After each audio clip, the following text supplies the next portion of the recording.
And we're back. We have Josh Zadro from Australia. Josh, thank you for coming on. Can you give us a brief intro on yourself and your current roles? Yep, thanks, Chris. Thanks for inviting me. So I'm a senior research fellow at the University of Sydney, and mainly doing a research-only position, working in the Institute for Musculoskeletal Health. And the main research areas that I'm in, it's kind of broadened from my PhD, which focused on back pain, but now it's mostly about looking at improving access to effective, affordable care and trying to reduce or replace low value care with high value care. And this kind of spans a bunch of different fields from physio to sports medicine, and then orthopedics as well. And trained as a physio many, many years ago. And that's the topic we're going to dive into today, high value care versus low value care. Let's go straight into definitions. Can you define what is high value care and the opposite, what is low value care?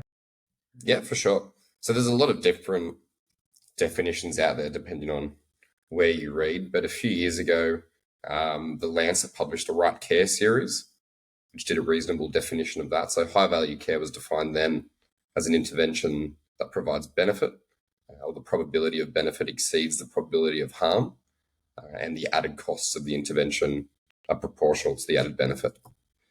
Since then, there's been another paper by Connor Gleedhill and Chris Williams from Australia, and they kind of expanded on the definition for um, people with musculoskeletal conditions, and particularly relevant to physio. So they looked at a number of different sources and then interviewed and surveyed physios, and then had a consensus group come together and figure out what the definition would be. And it's quite complex, but there's a lot of different elements to the definition, but I'm just going to read it off here. So it was care that delivers the most value for the patient. The clinical benefit outweighs the cost to the individual or the system providing the care. And there was kind of domains related to it being high quality, aligning with patient values, cost effective, and reducing waste. But I think with all these definitions, it's very tricky to meet these bars of high value care in musculoskeletal healthcare, because a lot of our interventions kind of sit in the middle and sit in a bit of a grey zone of where there's either uncertain evidence, uh, only high quality evidence for a certain population, lack of cost effectiveness data. So trying to figure out what's actually high value is a bit of a mess. And then if we're then talking about aligning the care to patients' values, it becomes even more tricky because a lot of patients have misconceptions about what is effective high value care and based on what they've read before or heard from other health professionals. So the definitions are the definitions, but I think it's a lot less black and white when you're actually dealing with people. And then sports medicine's a whole different kettle of fish when it comes to the research that's available and things like that. Can you touch on some of the drivers and the reasons for low value care? Mm-hmm. Is this specific to sports medicine or more in general? Or We can start general and then funnel towards sports medicine. so yeah, I think general stuff would be the big one that springs to mind. Working in private practice physio, um, would be the economics incentives for low value care. So when I used to work in private practice, there was I guess, pressure to be seeing more and more patients. And you kind of had to hit KPIs based on how many patients you'd see a week. And for certain conditions, you'd be asked to, um, asked to see this particular presentation a certain amount of times per week. So, for example, for acute low back pain or an ankle sprain, there was a lot of pressure to see them multiple times in the first few weeks, regardless of whether they needed it or not. So, and I think it is hard when it's healthcare's run like a business model and you're getting paid per service, how many patients you see. So I think that's a big driver there. Um, but it's not always, I guess, blaming the clinicians. So the responsibility kind of falls on the researchers as well. So there's there's a big problem with the flawed dissemination of evidence and actually getting evidence into education programs or getting it to the clinician. So I guess it's a bit of a shared responsibility. Often researchers are very good at the piece of finding what's effective, but then that next step towards translating it and doing the grunt work to get it into practice is often the part that's missing. So then a lot of evidence sits there and doesn't get taken up for a long time. And I think that kind of relates to the whole 17 years for research to enter practice thing that people say. I'm not sure if that's actually how many years it takes, but in some cases it definitely would be by the time that people are aware of it and then use that evidence to change their practice. I guess there's also a culture of healthcare consumption and fear of inaction. So health professionals kind of have this fear of not doing anything, and they feel that because a patient is presented to them, they have to do something. They can't just say, this will likely get better on its own, or maybe we just wait and see. And they can often feel pressure from the patients who think that the more care they get is better and more value for their money. And again, this happens in private practice where people are paying, and then also in the public system where people experience long wait times for care. Then when they finally get to see a health professional, it's a bit unsatisfying to be told that you don't actually need anything.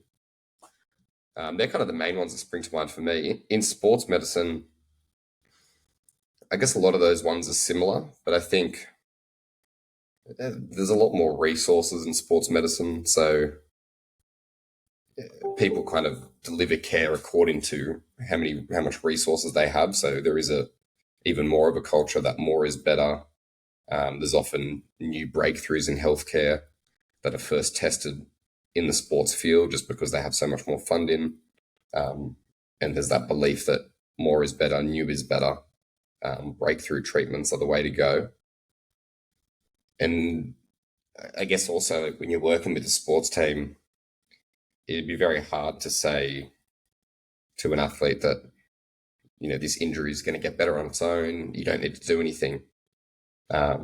Because then they're kind of thinking, well, what are we paying you for? And you don't stand out from other health professionals that exist. And I think that's a big thing with sports health professionals, particularly in physio. Like you've got to be cutting edge. You've got to be different to the competition. If you're just saying stuff that the average Joe is doing, then it's not very appealing for a sports team to hire you. And there is always that pressure to deliver care, even when it might not be, to order imaging, to get a structural diagnosis, to send people to early surgery. They're all, things that have just happened over time in sports, and it's very hard to break the trends or the traditions. I think those are kind of the main ones. There's also a desire to give a specific diagnosis in sports. So if we think of the average, person who comes in to see a physio in the general population, they've got knee pain and they have a scan and it says that they've got like a bit of degenerative meniscal pathology going on. This is just my personal opinion, but I don't think many physios would say that they've got a meniscal tear as a diagnosis, whereas opposed to if you had someone who's playing high-level sport, they've got knee pain, they get a scan, and there's meniscal pathology. I think there's a lot more pressure to label that with something that's very specific. And I've actually got a PhD student kind of working in that field now to understand, the labels that health professionals give different when dealing with people in the general population versus the sporting with dealing with athletes. So I think that's one of the other drivers. Do you think that need to feel like you have to give a more specific diagnosis to more of the sports population is because, as you alluded to earlier, there's more of a push or pressure to take action on said diagnosis? Yeah, I think so. Yeah, I think it's that, but it's also you've got the managers and the coach also saying, well, what's wrong with the person? And it's a bit hard to say, oh, their knees flared up a bit because they've overtrained. It's a bit easier to say, oh, they've got this pathology. This is how long it takes to get better. these are the treatment options for this type of issue. And I guess it feeds back into that biomedical treatment paradigm, which is probably more prevalent in sports medicine. So, findings on a scan, it explains the symptoms rather than other things that might be a bit harder to communicate with people who don't have a background in health. Can you touch briefly on the Choosing Wisely campaigns? You mentioned it in at least one paper you've published on what they are, why they're beneficial, and the fact that they're pretty limited in this sports and exercise medicine field. So can you start with what are the Choosing Wisely campaigns and what is kind of their benefit and purpose? And then why, for the things you've already probably touched on, why it's not that apparent in sports and exercise medicine? Yeah, so Choosing Wisely is a global campaign, and it's probably coming up on 10 years now. It's been around for. But the idea of the campaign was to start a conversation between health professionals and patients about tests and treatments that were necessary and unnecessary, with the ultimate aim of reducing low value care. So the crux of the campaign was to get professional associations to endorse the Choosing Wisely campaign and come up with their own list of recommendations of what they think are tests and treatments that are delivered by members of their society that represent low value care. And so far, well, when we did a study summarizing the number of campaigns, I think in 2019, there was already 250 societies worldwide that had joined it. And I imagine there'd be a lot more now. The problem with these lists is that it turned from a way for societies to kind of call out dodgy practices within their own profession to, I guess, trying to shift the blame to other things. So when we did the study, we saw a lot of what we called finger pointing going on. So you'd have surgical societies calling out low value practices in, rehabilitation or physio, and then, rheumatology societies calling out low value surgical procedures. So the recommendations, well, a lot of them weren't targeted at members of the specialty who provides the care. The recommendations were still fine, but I think it kind of was outside what the campaign was designed for. And there was also issues with the wording of the recommendations. So they often used language that wasn't very specific and direct about what to do. It would say something like, don't routinely give this treatment, or, you may choose to avoid doing this. And it gave clinicians a lot of wiggle room as to what to do. So if you say don't routinely, then it's kind of, what is the definition of routinely? It gives clinicians a bit of latitude to do what they want. In terms of sports medicine, there's been a lot less uptake of the Choosing Wisely campaign. I think partly because it's a smaller specialty worldwide. And the other main reason, I think, is that there's been less spotlight on high and low value care in that field. And whether that's because the sports medicine industry has so much more resources than others, and they're dealing with people who are elite athletes or, are generally well off. Maybe that's why there's been less of a focus on reducing care that doesn't have evidence. It doesn't impact the public health system. I guess the other big part would be there's just so much less evidence in the sports medicine field for a lot of these interventions. So a lot of the evidence for surgery, opioids, injections, imaging is in the general population and then kind of extrapolated to the sports medicine field, which I think is probably in part to it's very hard to recruit people doing sports and elite athletes. If you come to a sports team and say you want to test two different interventions, the likely response would be that, why don't you just give us the best one, or the one that you think is the best? So that's why you don't see much research done in elite athletes, or comparative research anyway. It's be very hard to recruit. Let's go into these areas of sports medicine interventions and when they can or may not be considered high value or low value. I'm taking this from, and I'll link it in the show notes, but you were the lead author in 2020, high and low value care in sport and exercise medicine areas for consideration. Chris Marr and Christian Barton were the other authors. Let's go straight into imaging. Within sports medicine, when can imaging be considered high value, and when would it potentially be considered low value? I think the indications for imaging would probably be the same in sports medicine for the general population. So if you image in, you're looking to find something that would change the management of what you do. So for example, if you're imaging to find a fracture or to rule out a fracture, that'd very much change what management you'd have after that. Whether that's actually happening in sports medicine or not is a different story. But there are tools that can help people decide when imaging is appropriate. So for ruling out fractures and serious injuries, there's a lot of good decision aids that exist. So like the Ottawa ankle rules for ruling out an ankle fracture, Ottawa knee rules, C-spine rules. So those have been validated that if you don't satisfy the rules, then you're around 99% sure that this person doesn't have a fracture. So there's very good tools for that. It is a bit of an issue that a lot of people don't use them. So we just published a systematic review looking at the use of these type of rules.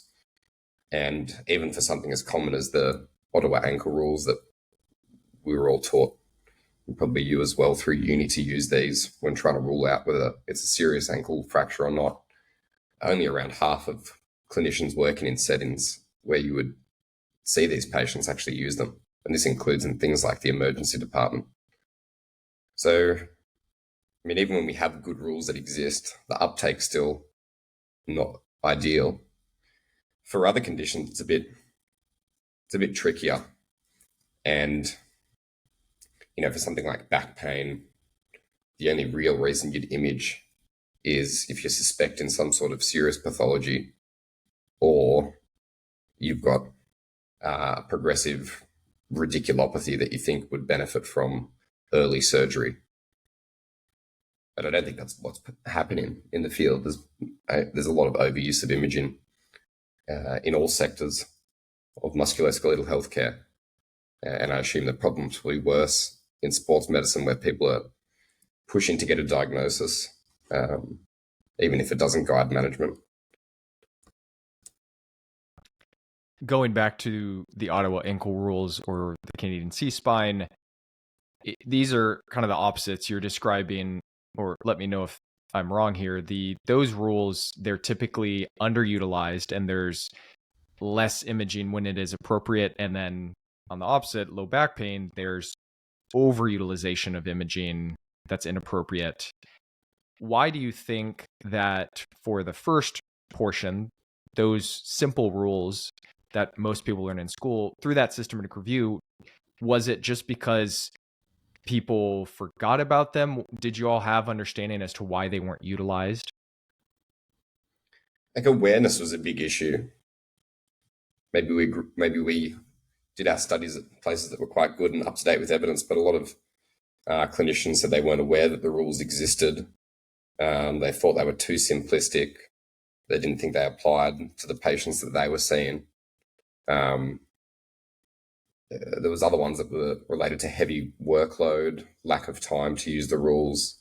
The ED is too busy, that if you don't have them on the top of your head, then you're not going to go find them and then look up what the actual rules are. Which I guess I can kind of understand. Like, if you're an ED physician, you're not just dealing with ankle fractures every day. You've got that many other conditions coming in. So, and there's probably a lot of other decision rules for non-MSK things, more life-threatening things that are going on. So the easier option there would just be to order imaging for everyone who presents with ankle pain without applying for the rules. So in some sense, it's not a shock. So I think there's overutilization of imaging for both ankle and back. The problem with back is we don't have any rules, and we don't really know when to image.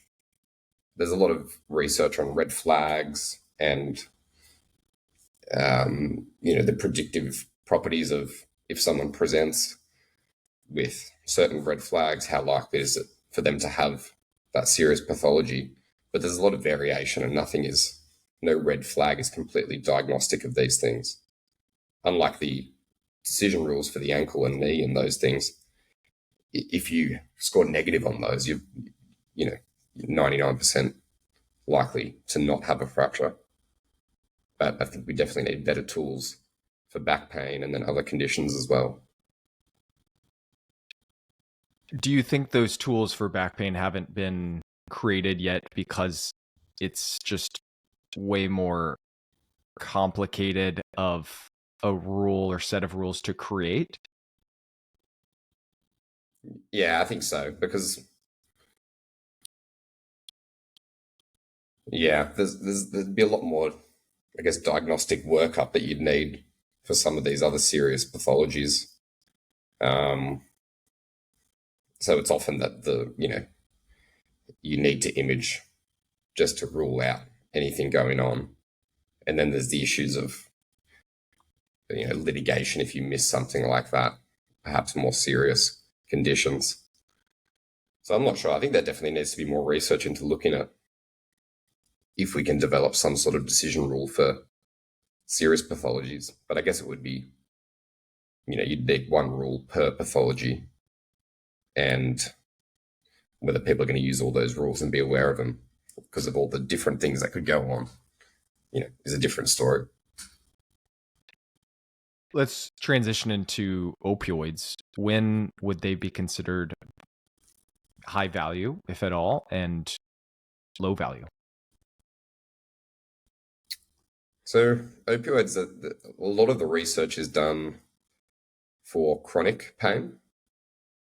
And we know that opioids provide just as much benefit as less, I guess, what would you call it? Like more simple medications, such as NSAIDs. The evidence for acute conditions is quite uncertain. There was that recent trial, the OPAL trial, done by people in our research group looking at opioids for acute back pain.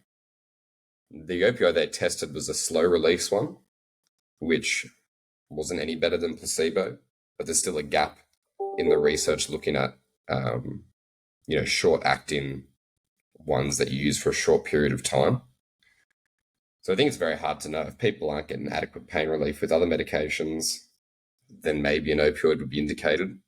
But if you're using that, you'd want it to be a very small dose, short acting, and making sure that there's no long-term use or long-term prescription of these opioids, which I think where most of the harm with opioids comes in is that people get them initially, they get a large packet of these opioids. They only need it for 1 or 2 days, and then they've just got them lying around, and then it increases the risk of long-term addiction and then all the other bad stuff that comes with it.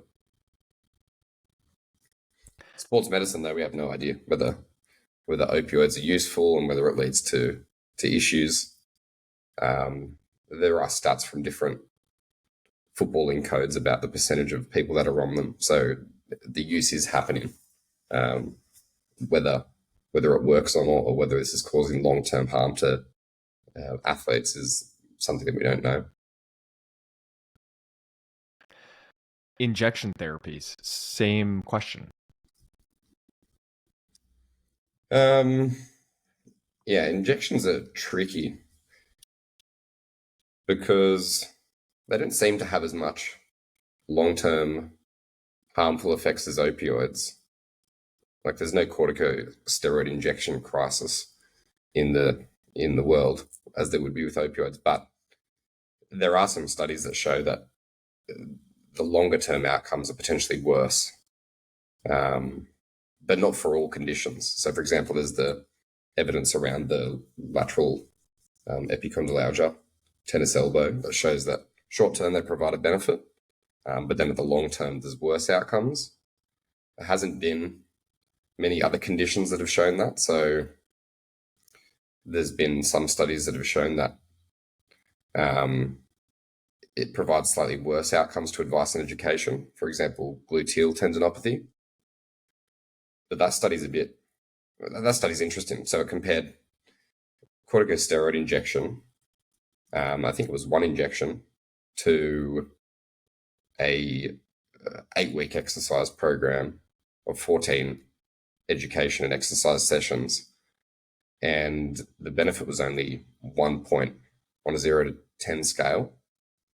So then it becomes an issue of convenience of these athletes. What are they going to choose? The quick fix or 14 weeks of this program? And the other issue is these people are already exercising and doing stuff. So then do you add an exercise program on top of what they're already doing? And how would this impact load and other things? That kind of touches on the issue of what to do in sports medicine, because these people are already physically fit. It'd be very hard to justify adding an exercise program onto what they're already doing. So then that rules out a lot of things, and then you're kind of left with what are the quick things we can get an added benefit of pain relief to what you're already doing, besides obviously pulling them out, reducing their load and other things that would make sense, but it's not as easy to do that. In terms of other injection therapies, yeah, there's a lot of other stuff that have come out, platelet-rich plasma, PRP, and stem cells, hyaluronic acid. There are more trials showing that they're no different to placebo. So I think there was one in the last year or two for people with osteoarthritis, and that showed that it was no more beneficial than placebo. But yeah, I feel use of these things is still, it would still be pretty high relatively in sports medicine. But yeah, there's a lot of uncertainty around the injection therapies, and the research is often very, small studies, inappropriate controls. So the findings that you get, some studies find huge effects of injections, and then some studies find no effects or harmful. And for example, for something like shoulder pain, that seems to be the hardest musculoskeletal condition to manage if you just look at the evidence, because exercise, manual therapy, education, nothing really provides any sort of benefit.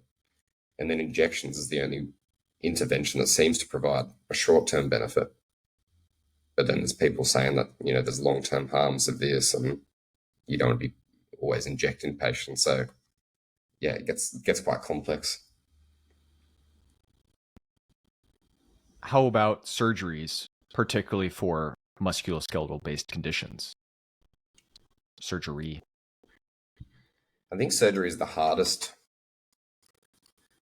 intervention to provide recommendations on, because for a lot of people, they've already tried everything else and they've reached the end of the road where, in a lot of cases, they've tried physio, they've tried medications, they've tried injections, and then they get to surgery.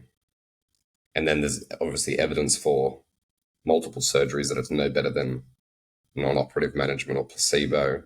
For example, subacromial decompression, rotator cuff repair, knee arthroscopy.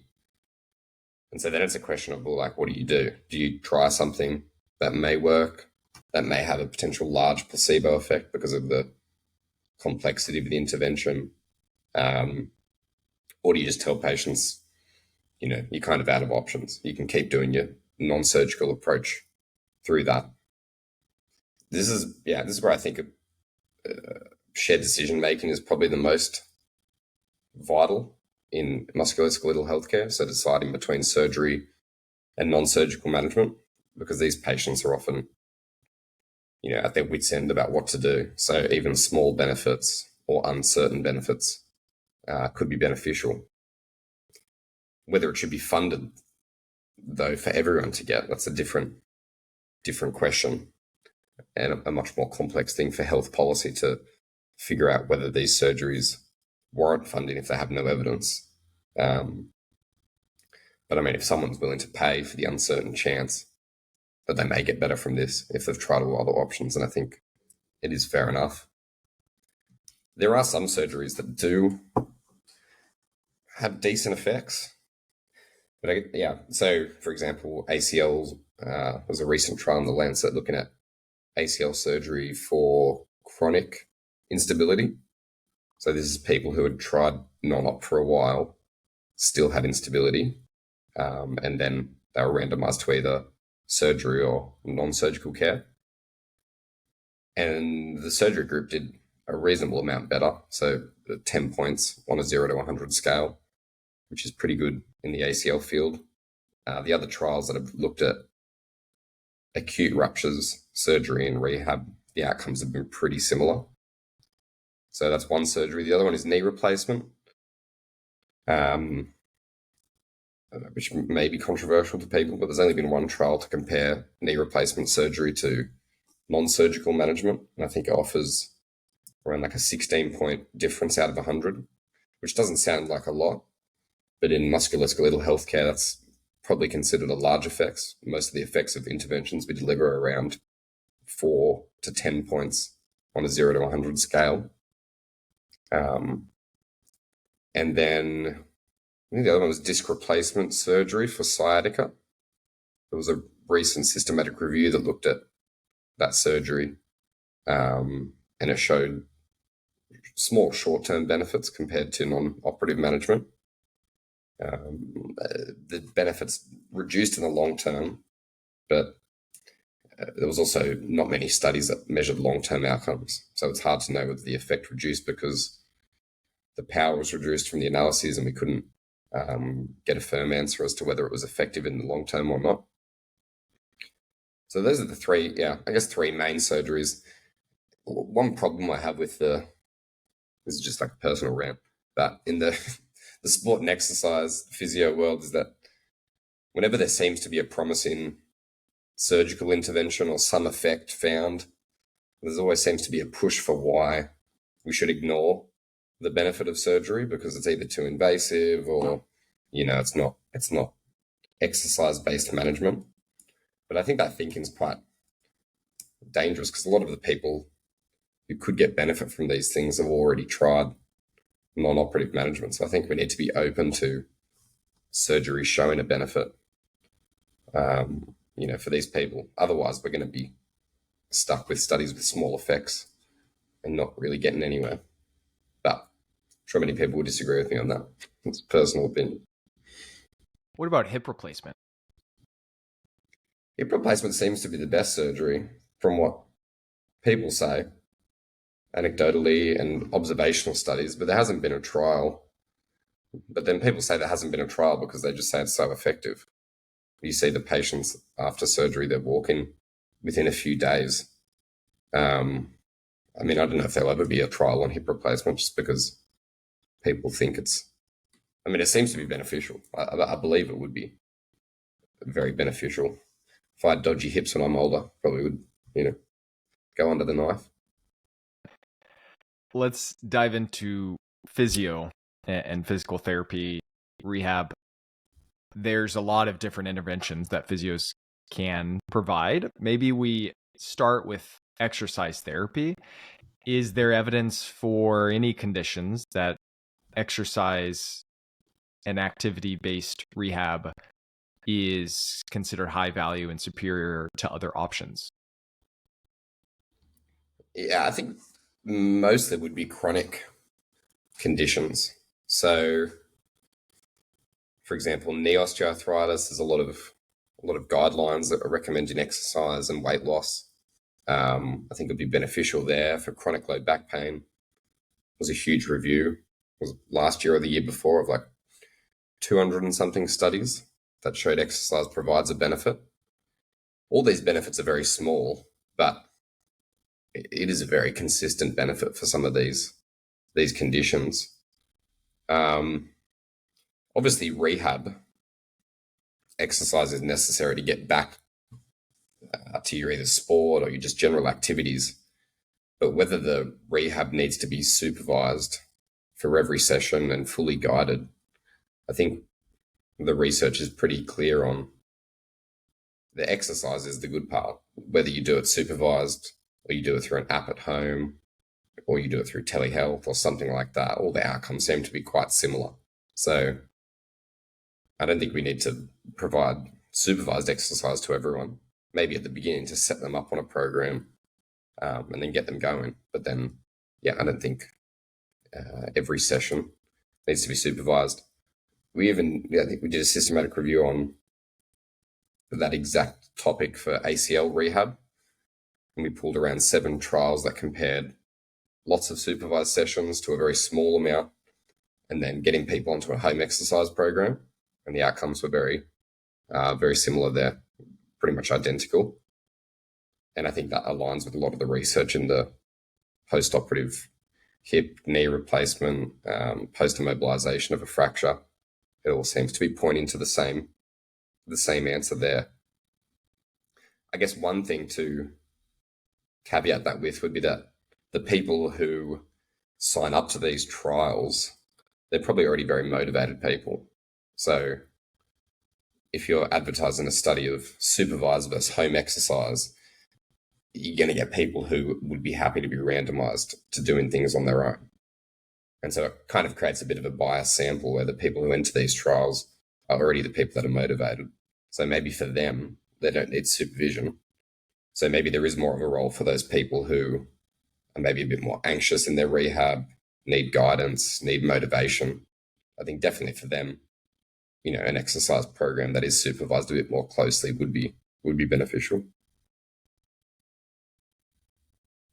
What about other interventions that patients may receive from a physio? Manual therapy, taping, ice, any of these potentially more passive-based therapies. Is there evidence for when they may be high value or strongly recommended?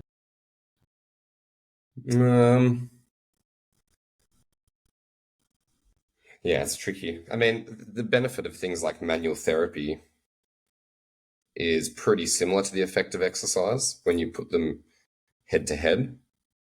So I guess if you've got a patient who is adamant they're never going to exercise, which is probably a lot of people, exercise just isn't their jam. So for that patient, maybe manual therapy would be indicated with an attempt to get them off and do more of a self-management approach.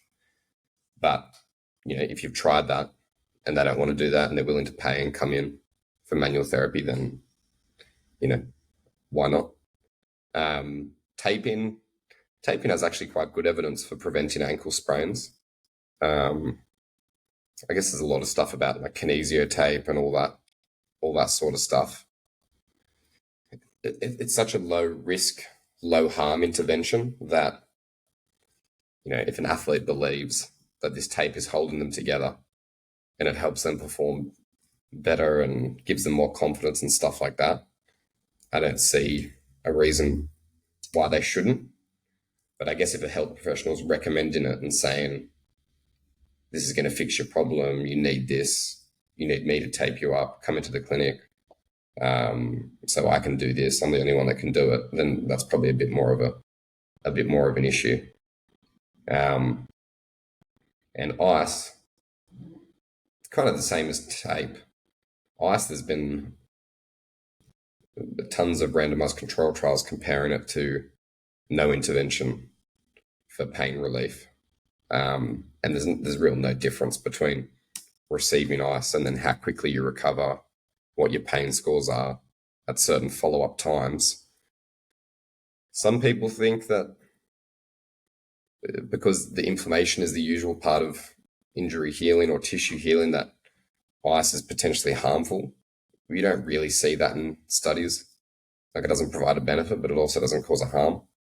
So it's pretty cheap and easy. So if you feel like it gives you pain relief for a particular injury, or your athlete or your patient wants it and is asking about it, then I don't think there's any harm in recommending it, if it makes them feel a bit better. But I don't think it does a great deal.